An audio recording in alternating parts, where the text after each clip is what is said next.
नमस्कार मैत्रिणींनो, मी माझ्या परमसखी यूट्यूब चॅनलमध्ये मी राधा पाटील तुमचे हार्दिक स्वागत करते. श्री स्वामी समर्थ.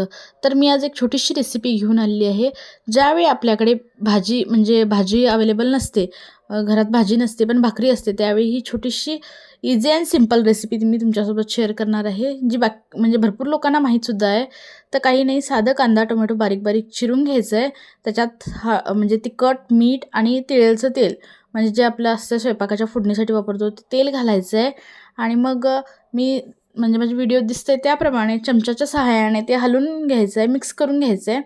आणि त्यानंतर एक 2-3 मिनटं किंवा 5 मिनटं ठेवायचं आहे. आणि त्यानंतर मग हे गरम गरम भाकरीसोबत, भातासोबत किंवा भात डाळ असेल आणि भाजी काही नसेल त्यावेळी आपण हे खाऊ शकतो. आणि खूपच सुंदर आणि छान अशी टेस्ट याची लागते. आणि माझी मुलगी आहे ना वेदांती, तिला हे भरपूर आवडतं आणि आम्ही वरचेवर करत असतो. तर तुम्हीसुद्धा एकदा हे नक्की ट्राय करा आणि कसं वाटतंय ते मला जरूर सांगा.